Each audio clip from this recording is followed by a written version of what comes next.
नमस्ते. कसे आहात सगळे? मस्त, मजेत असायलाच पाहिजे मंडळी. मी प्रमिला माझ्या फिट अँड फाईन या यूट्यूब चॅनेलमध्ये सर्वांचे मनापासून स्वागत करते. तर मंडळी, आपण आज जाणून घेणार आहोत गट हेल्थ बद्दल. All diseases begins in the stomach. आपल्या शरीरात होणारे सगळे आजार पोटापासून सुरू होतात. 70% रोग आपल्या पोटात आढळून येतात. आपल्या शरीरात 40 ट्रिलियन जीवाणू म्हणजे बॅक्टेरिया असतात. ते जीवाणू आपल्या आतड्यात आढळून येतात. गट हेल्थ म्हणजे आतड्याचे आरोग्य. आतड्याचे आरोग्य म्हणजे आपल्या शरीराच्या आतड्यांचे आणि त्यात असलेल्या सूक्ष्म जीवांचे आरोग्य. हे आरोग्य संपूर्ण शरीराच्या कार्यक्षमतेवर परिणाम करते. आतड्याचे आरोग्य चांगले असल्यावर पचनक्रिया सुरळीत होते, प्रतिकारशक्ती बळकट होते, मानसिक आरोग्य सुधारते. गट हेल्थचे महत्त्व. आतड्याचे आरोग्य अनेक कारणांनी महत्त्वाचे आहे. आतड्यात असलेला सूक्ष्मजीवांचा समूह म्हणजे मायक्रोबायोटा आपल्या शरीरात खूप महत्त्वाचा रोल प्ले करतो. म्हणजे आपण जाड आहे की बारीक आहे हे या मायक्रोबायोटावरून कळते. तुमची मानसिक स्थिती काय आहे, तुमची इम्युनिटी म्हणजे तुमची रोगप्रतिकार शक्ती कशी आहे हे या मायक्रोबायोटावरून कळतं. किंवा तुम्हाला काही ऑटो इम्युन डिसीजची रिस्क आहे का, या गोष्टी या मायक्रोबायोटावर डिपेंड करतात. मायक्रोबायोटा तुमचं अन्न नीट पचवून त्याला पोषक घटकांमध्ये परिवर्तित करतो. निरोगी मायक्रोबायोटामुळे अन्नपचनाच्या प्रक्रियेमध्ये सुधारणा होतेच, पण ते बॅड बॅक्टेरियाला दूर ठेवण्यासाठी मदत करतं. आतड्यांमध्ये असलेल्या सूक्ष्म जीवांचा समतोल प्रतिकारशक्तीला बळकट करतो. अशुद्ध मायक्रोबायोटामुळे प्रतिकारशक्ती कमी होऊ शकते आणि विविध आजारांना आमंत्रण मिळतं. मानसिक आरोग्य. आतड्यांचे आणि मेंदूचे आरोग्य परस्परांशी जोडलेले असते. निरोगी मायक्रोबायोटामुळे मानसिक स्थिती सुधारते, तर असंतुलित मायक्रोबायोटामुळे तणाव, चिंता आणि डिप्रेशन वाढू शकते. गट हेल्थचे आजार आणि त्यांची लक्षणं बघूयात. आतड्यांचे आरोग्य बिघडल्यास अनेक प्रकारचे आजार उद्भवू शकतात. IBS म्हणजे इरिटेबल बाउल सिंड्रोम. IBS म्हणजे पचनसंस्थेचा विकार, ज्यामुळे पोटात दुखणे, गॅस होणे, पोट फुगणे आणि अकारण मलावरोध किंवा अतिसार यामध्ये होतो. IBS ही गंभीर समस्या नसली तरी दीर्घकाळ IBS सिंड्रोममुळे तुमचे दैनंदिन जीवन मात्र त्रस्त होऊ शकते. IBS ची कारणं. IBS चे नेमके कारण अजूनही स्पष्ट नाही, परंतु काही प्रमुख कारणे विचारात घेतली जाऊ शकतात. एक म्हणजे muscle contraction in the intestine. काही लोकांच्या आतड्यांमध्ये गॅस किंवा मलप्रवाहाचे संतुलन बिघडते. त्यामुळे अतिसार म्हणजे वारंवार खूप वेळा टॉयलेटला जावे लागते किंवा काहींना 2-2 दिवस पोटच साफ होत नाही. पोटात कळ मारून शौचाला येते. मसल्स कॉन्ट्रॅक्शनमुळे आतड्यांमध्ये असलेले स्नायू जेव्हा वेगाने किंवा खूप मंद गतीने संकुचित होतात, तेव्हा पचनक्रियेत बिघाड होऊ शकतो. दुसरं म्हणजे nervous system ॲबनॉर्मॅलिटीज. Central nervous system आणि आतडे यांच्यात इम्बॅलन्स झाला की नर्व सिग्नलिंगमध्ये बिघाड होऊन पचनाच्या क्रियेत बिघाड होऊ शकतो. डायजेस्टिव्ह सिस्टम बिघडली की आपल्याला कसं बेचैन वाटतं. तिसरं म्हणजे इन्फ्लमेशन इन द इंटेस्टाईन. आतड्यांना सूज येते म्हणजे इन्फ्लमेशन होते आणि त्यामुळे पोटात खूप दुखते, पोट फुगल्यासारखे वाटते, गॅस, मलावरोध अनेक दिवस शौचास न होणे इत्यादी लक्षणे दिसतात. चौथं म्हणजे सिव्हिअर इन्फेक्शन. जीवाणू किंवा विषाणूच्या संसर्गामुळे अतिसार होऊन त्याचे IBS मध्ये रूपांतर होते. आतड्यांमध्ये इन्फेक्शन वाढले की बॅक्टेरियाची ग्रोथ होते आणि अतिसार किंवा पातळ शौचास होते. पाचवं म्हणजे चेंजेस इन गट मायक्रोबायोटा. मायक्रोबायोटा हे चांगले जीवाणू आहेत जे आतड्यांमध्ये राहतात आणि आरोग्यामध्ये महत्वाची भूमिका बजावतात. संशोधनावरून असे आढळून आले आहे की IBS असलेल्या लोकांमधील मायक्रोबायोटा निरोगी लोकांमधील मायक्रोबायोटापेक्षा भिन्न असू शकतो. 6वं अर्ली लाईफ स्ट्रेस. तणावपूर्ण घटनांना सामोरे जावे लागलेल्या लोकांमध्ये विशेषतः बालपणात IBS ची लक्षणं अधिक जाणवतात. 7वं फूड सेन्सिटिव्हिटी. IBS असलेले अनेक लोकांच्या असे निदर्शनात येते की त्यांची लक्षणे काही खाद्यपदार्थांमुळे उद्भवतात. सामान्य ट्रिगर्समध्ये गहू, दुग्धजन्य पदार्थ, लिंबूवर्गीय फळे, बीन्स, कोबी आणि कार्बोनेटेड पेये यांचा समावेश होतो. म्हणजे या गोष्टींच्या ॲलर्जीमुळे सुद्धा IBS उद्भवू शकतो. 8वं हार्मोन्स. IBS मध्ये हार्मोनल बदल भूमिका बजावू शकतात. बऱ्याच स्त्रियांना असे दिसून येते की त्यांच्या मासिक पाळीच्या दरम्यान किंवा त्याच्या आसपास पोटदुखीचे लक्षणे दिसतात. 9वं जेनेटिक्स. काही लोकांमध्ये अनुवंशिकतेमुळे सुद्धा IBS ची लक्षणे दिसून येतात. गट हेल्थची लक्षणे काय काय असतात तर प्रामुख्याने पोटात दुखणे, ब्लोटिंग, गॅस, कॉन्स्टिपेशन, डायरिया ही याची प्रमुख लक्षणे आहेत. आता याचे IBS चे निदान कसे करतात तर पहिलं म्हणजे मेडिकल हिस्ट्री. डॉक्टर तुमची हिस्ट्री विचारतात, तुमची शारीरिक तपासणी करतात, तुम्हाला तुमच्या हिस्ट्रीमध्ये तुम्हाला काय काय त्रास होतो ते सांगायचं. दुसरं म्हणजे ब्लड टेस्ट. रक्ताच्या चाचण्या करून इतर काही आजार आहेत का ते डॉक्टर बघतात. तिसरं म्हणजे कोलोनोस्कोपी. कोलोनोस्कोपी करून आतड्यांच्या आतल्या भागाची तपासणी केली जाते आणि जेव्हा कोलोनोस्कोपी करूनही काही रोगाचं निदान होत नाही तेव्हा शेवटी CT स्कॅन करावा लागतो. आता ह्याच्यावर ट्रीटमेंट काय आहे बरं तर IBS चे उपचार व्यक्तीनुसार बदलू शकतात. पहिलं म्हणजे आहार नियंत्रण. फायबरयुक्त आहार दिला जातो. याच्यामध्ये पण दुग्धजन्य पदार्थ वर्ज्य केले जातात. लो FOD MAP आहार दिला जातो.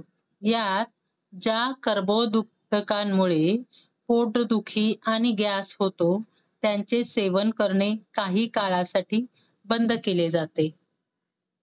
तर होम रेमेडीज मध्ये नैसर्गिक उपायांमध्ये आपण अद्रकचे सेवन केल्याने आराम मिळतो.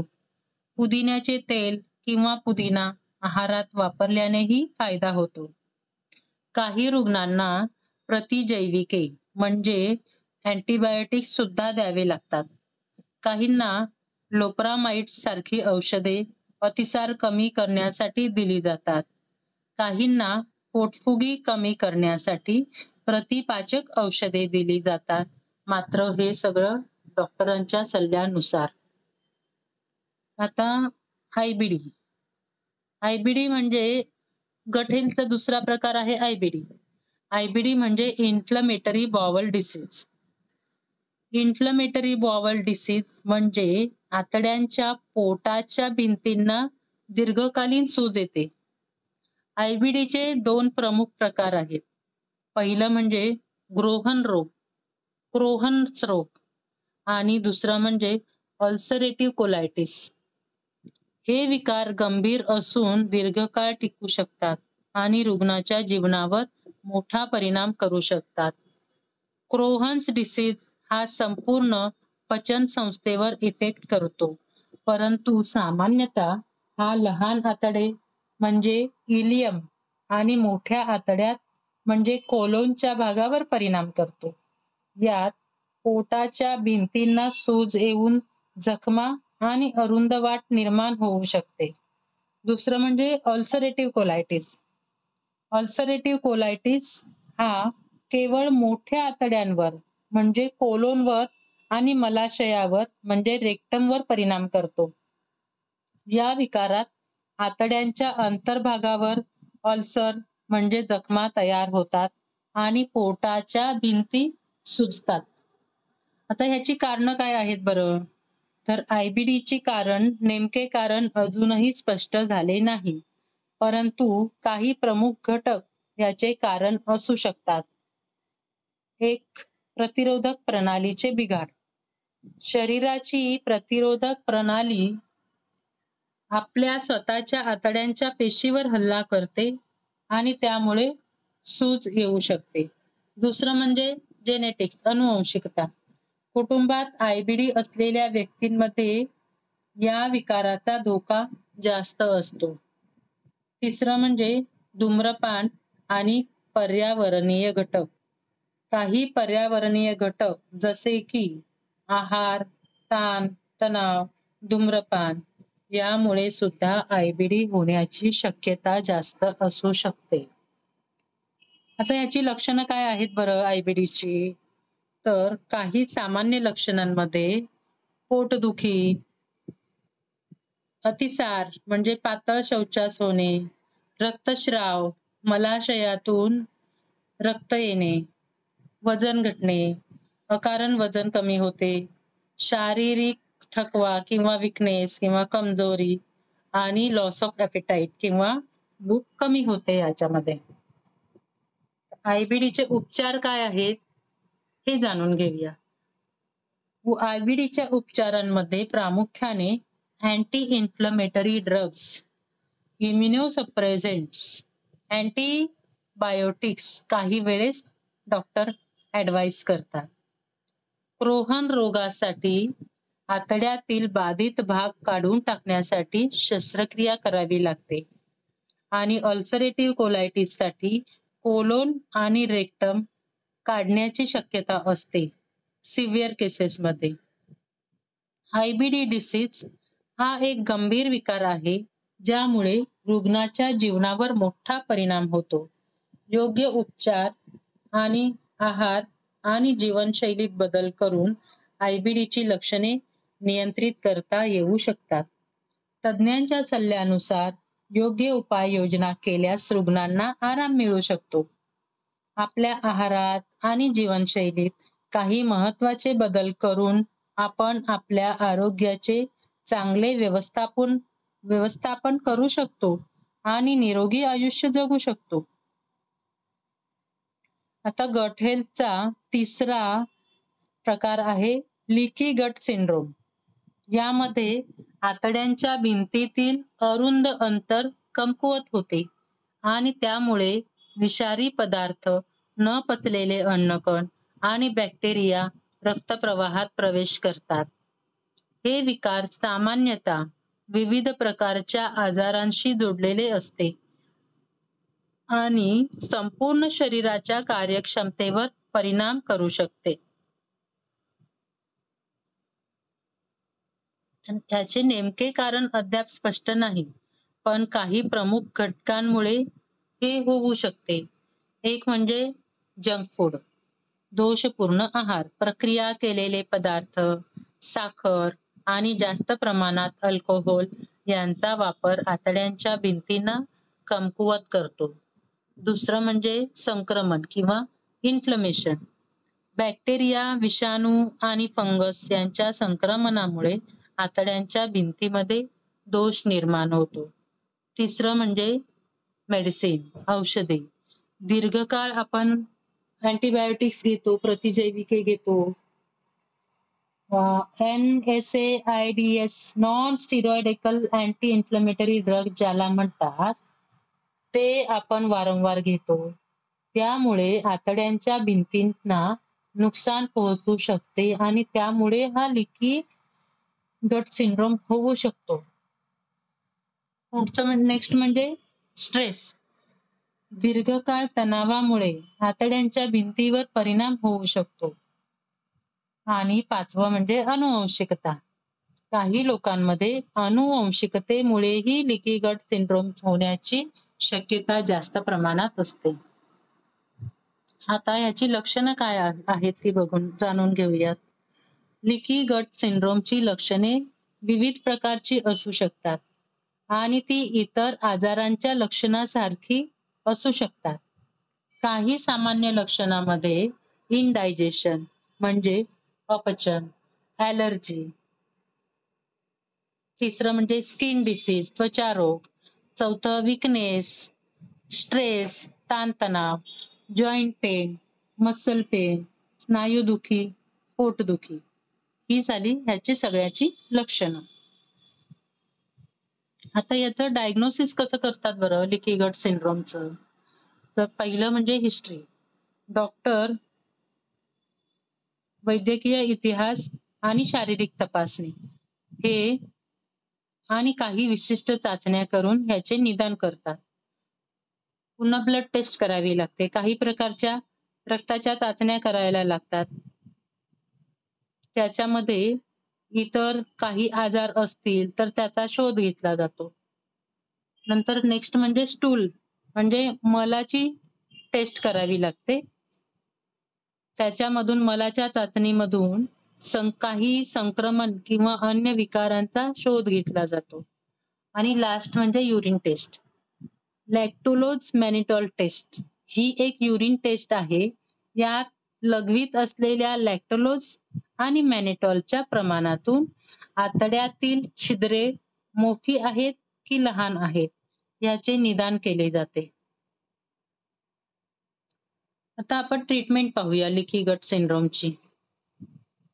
बॅलन्स डाएट एक संपूर्ण आहार, प्रीबायोटिक्स आणि प्रोबायोटिक्स, ग्लुटेन आणि डेअरी प्रॉडक्ट आहारातून वर्ज्य करावे. त्यामुळे काही रुग्णांच्या लक्षणांमध्ये सुधारणा होते.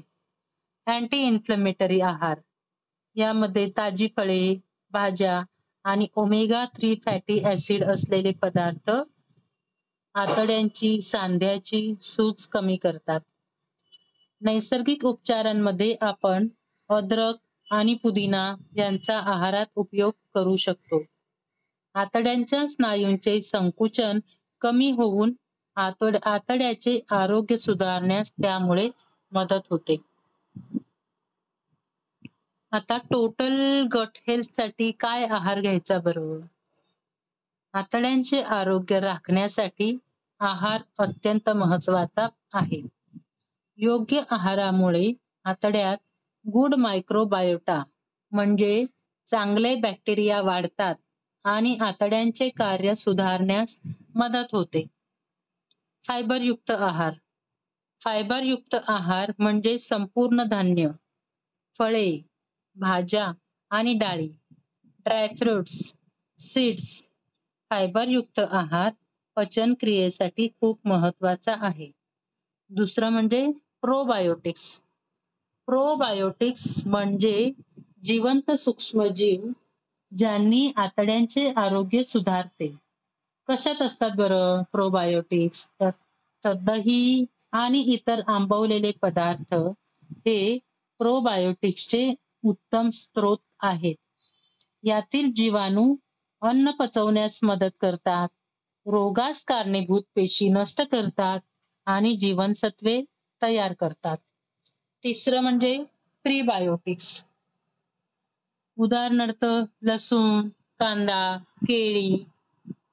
प्रीबायोटिक तुमच्या शरीराला सूक्ष्मजीवांचा निरोगी समुदाय राखण्यात मदत करतात किंवा तुमच्या शरीरातील सूक्ष्मजीवांच्या समुदायाला त्रास झाल्यानंतर निरोगी स्थितीत परत येण्यास मदत करतात. आपल्या शरीराच्या रोगप्रतिकारक प्रतिसादावर परिणाम करतात. आणि नेक्स्ट शेवटचं म्हणजे संतुलित आहार, बॅलन्स डाएट. साखर, वनस्पती तूप आणि प्रक्रिया केलेले पदार्थ म्हणजे जंक फूड आणि प्रोसेस फूड पदार्थ बंद करून सकस संतुलित आहार घेतल्यास आतड्यांचे आरोग्य सुधारण्यास मदत होते. लाईफस्टाईल आणि गट हेल्थ. जीवनशैली आणि गट हेल्थ. आतड्यांचे आरोग्य फक्त आहारावर अवलंबून नसून जीवनशैलीवरही तितकेच अवलंबून आहे. योग्य व्यायाम, पुरेशी झोप आणि तणावाचे व्यवस्थापन हे सर्व अतिशय महत्त्वाचे आहे. व्यायाम. नियमित व्यायाम केल्यामुळे आतड्यांचे आरोग्य सुधारते, पचनक्रिया सुधारते, गॅस निघून जातो आणि चांगले सूक्ष्मजीव आतड्यात वाढतात. झोप. पुरेशी झोप घेतल्यास शरीराची पुनर्रचना होते आणि आतड्यांचे आरोग्य बळकट होण्यास मदत होते. अपुऱ्या झोपेमुळे आतड्यांचे आरोग्य खराब होऊ शकते. दररोज 7 ते 8 तासांची झोप घेणे आपल्याला आवश्यक आहे. नंतर स्ट्रेस मॅनेजमेंट. स्ट्रेस मॅनेजमेंट म्हणजे तणावाचे व्यवस्थापन. तणावामुळे आतड्यांचे आरोग्य खराब होते. योग, ध्यान, धारणा आणि विश्रांती यांच्या सहाय्याने आपण तणाव कमी करून आतड्यांचे आरोग्य सुधारण्यास मदत होते. आतड्यांचे आरोग्य राखणे अत्यंत महत्त्वाचे आहे, कारण याचा संपूर्ण शरीराच्या कार्यक्षमतेवर परिणाम होतो. योग्य आहार, नियमित व्यायाम, पुरेशी झोप आणि तणावाचे व्यवस्थापन करून आपण आपल्या आतड्यांचे आरोग्य सुधारू शकतो. आतड्यांचे आरोग्य राखल्यास संपूर्ण शरीराचे आरोग्य सुधारते आणि आपण निरोगी आयुष्य जगू शकतो. तर मंडळी, कशी वाटली आजची माहिती गट हेल्थ बद्दलची? चला तर मग आजपासून आपण प्रयत्न करूयात, आपल्या गट हेल्थची काळजी घेऊयात. चांगल्या सवयी आपण स्वतः आणि आपल्या फॅमिलीतील सर्वजण फॉलो करूयात आणि निरोगी आयुष्य जगूयात. Thank you. माहिती अर्थपूर्ण वाटली तर कमेंट्समध्ये लिहायला विसरू नका आणि चॅनेलला सबस्क्राईब जरूर करा. आपल्या मित्रांना, फॅमिलीतील मंडळींना नक्की शेअर करा. भेटूयात पुन्हा पुढील आठवड्यात अशाच काही आरोग्यदायी टिप्स घेऊन. धन्यवाद. बेतात खाऊया, निरोगी राहूया, स्वस्थ रहा, मस्त रहा. Thank you.